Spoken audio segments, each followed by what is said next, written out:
set the world record for which was 9.79 seconds, which he set in 1999, which lasted until 2005, until Asafa Powell broke it, and it was one of the biggest breakdowns of the world records since Donovan Bailey's time. He shed more than 5/10 off it.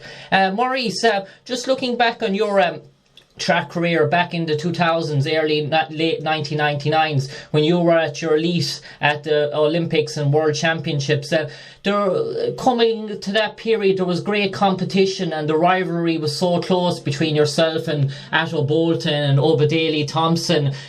Maybe going on to this current day where we saw in the Olympics there Usain Bolt at his utmost was just too strong for Justin Gatlin. Would you feel that maybe the competition in your day the standard was higher than what it is today, or is just Usain Bolt just on a different level to the athletes that were there in Rio? Well, I think in my time, I think we did have a lot more competition, because even though I was as dominant as I was, there wasn't a 100% guarantee that I was always going to win. There was always going to be someone there to really challenge me and, put up a fight. But Usain is just a unique individual where his talent and, the way he competes, it just overtakes everyone else, and everybody just decides to take a back seat to him. That's what I really think it is. Usain is a phenomenal athlete. I think you need tougher athletes to just come up and step up and really try to challenge him. Not because of what he's done. You can't look at an athlete for what he's done. You have to look at an athlete and just compete on that day and not worry about, what they've done or anything else. Because, when you get into a 100-meter final, everybody that lines up has about the same amount of ability. It's just that, who's going to have the better race pattern and the race plan on that day to see who wins. And I think in Usain's era, he's just been more dominant, and, he worries about his race pattern and his race plan, and that's why he wins so much. And Maurice, if we look there, maybe there was talk coming into this Olympics. I know for yourself, you had injuries yourself in your own career, hamstring injuries, and there was much talk that maybe that Bolt was going into this Olympics. Maybe he was overcoming an injury and it would affect him and it would maybe narrow the field. And you must know preparation for Olympics and preparation for World Championships. If you're coming off a real nasty injury like a hamstring injury and stuff like that, it's bound to affect you. But it just seemed on the Olympics itself, it felt that Bolt wasn't carrying any sort of injury and that he was fully healed, and maybe that the thought maybe coming into it that the injury might close up the gap, but in fairness to Bolt, he looked in perfect health. Well, one thing you have to know is when you get injured and you're getting ready for a humongous competition, your focus is a lot stronger, because you have to overcome certain things, and you battle back to get back healthy. But while you're coming back, when you're training and everything, your focus is a lot more intense on yourself, because you're trying to come back from something, and that makes you focus in on your training just a little bit more. And I think that actually makes you just a little bit more dangerous because it's not like you've been healthy all year and you continue to do the same thing, and you're like, okay, if I just do this, everything is going to be fine. You get a little injury, you're like, wait a minute, I need to focus in a little bit more to make sure that my injury doesn't bother me when this time comes, and that I'll be 100% to go out there and perform the way I did. Yeah, and Maurice, we look at your own career where you successfully defended world championships and you successfully took complete medal hauls there in successive Olympics, and just wondering about that for an elite level athlete, how the motivation, you've won one world championship, you've won World 2 championship. Is there still that drive and hunger just to win every race? Is that what is in a top athlete? Just when you feel that you've achieved your ultimate goal, like you achieved Olympic gold medal medal, you achieved world championship, yet you came back and you wanted to win another world championship, you wanted to win another Olympic medal, you just wanted to stay at the top. Is that what sets the top athletes apart when they achieve success? They just want to drive on? I think it's self motivation. I think it's things that you feel like you have to accomplish, that you feel like you haven't accomplished, that you still want to. If you figure that you still can get better, you work towards your own personal goals. Those are the things that drive you once you've won, once you've had the world record and you get the Olympic medal and the world championship gold medals. You look at yourself in the mirror and you're like, how much more do I have? Or, what are my goals for myself? Because, when you step on the line, you put a lot more pressure on yourself than people put on you wanting you to win. You have a mystique about you that you just want to go out there and perform well. And, you start going against history now. After you've done a couple of things now, you're like, how great can I actually be? I want to accomplish this goal and I want to accomplish that goal for myself. And that's what drives you to go out and work hard and, to keep pursuing on. Yeah, and until you look at yourself in the mirror and be like, okay, I've done everything that I possibly could do. It's like, okay, what more do I have to go? And it's like, why keep going? Yeah, and Maurice, we now know that Usain Bolt is departing the scene in relation to the 100 metres and 200 metres in the next Olympic. Do you think the field will level off now, or do you think there's a contender that will step up to the mark like Andrew Legrasse, who will begin his era of dominance? Or do you think you could see a period in the 100 and 200 metres where titles will flip-flop between the top 4 or 5, that it won't be, one man won't be so dominant in that event? One man that's so dominant. Although DeGrasse is a very talented young man, I think he will have a lot of competition coming up.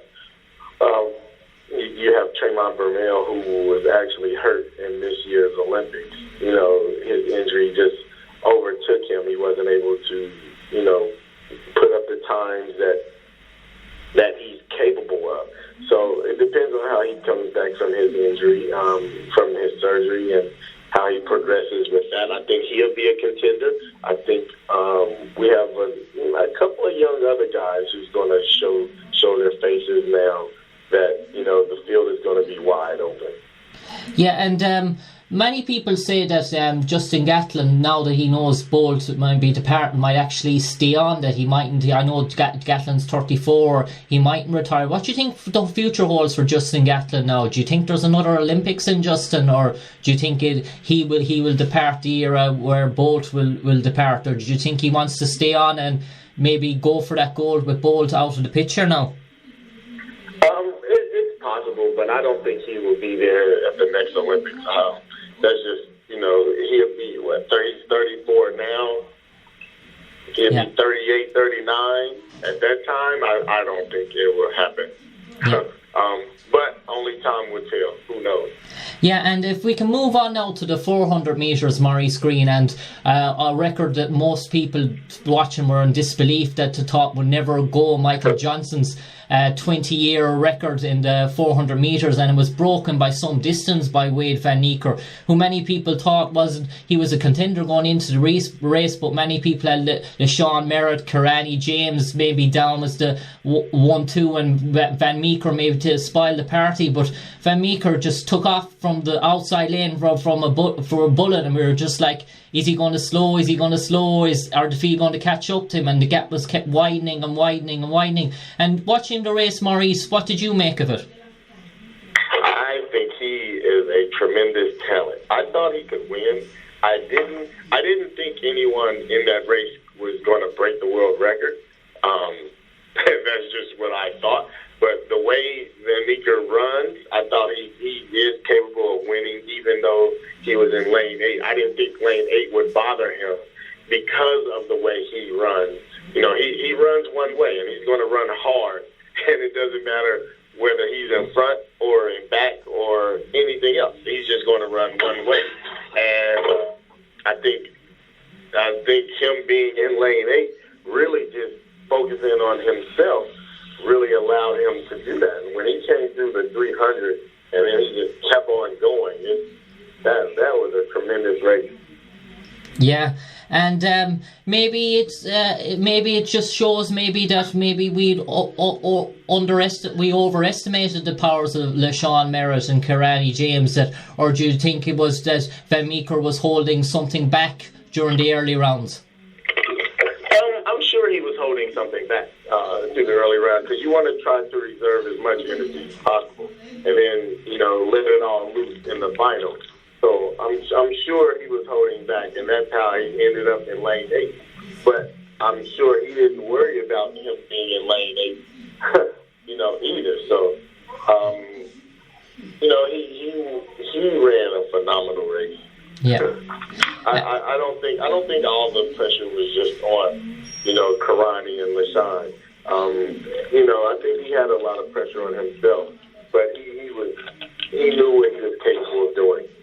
Yeah, and Maurice, if we look, many people talk about the short distance runners, the 100 and 200 and 400 metres and specialists, and what do they make of the likes of David Rhodesia and the likes of Mo Farah as athletes, and the long distance sprinters? And Mo Farah has been so dominant, and so has David Rhodesia been so dominant in their events for maybe the best part of a decade now. And what do you think of the legacy of David Rhodesia and Mo Farah? Do you think we're going to see likes of him again?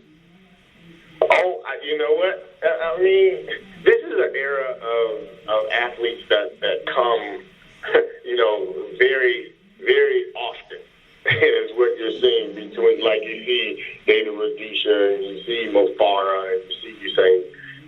Athletes like this don't come around very often, and we're just in a time to where we have 3 great athletes at one time that's all coming together.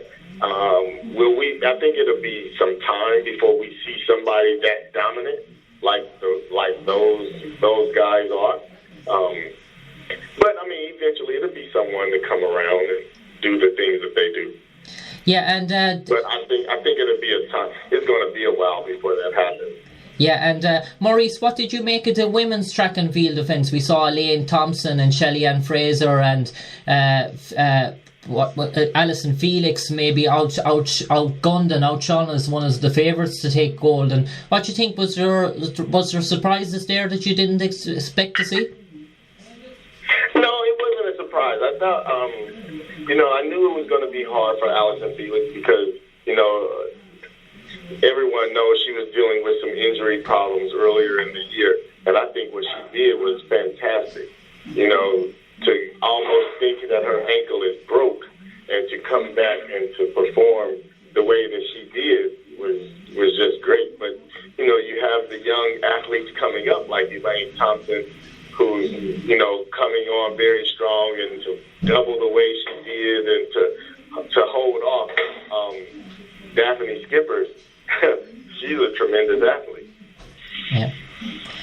And Maurice, you mightn't have known it, but in the 400 metre, in the 110 metre, 400 metre hurdle finals, we had an Irish person for the first time in 108 years.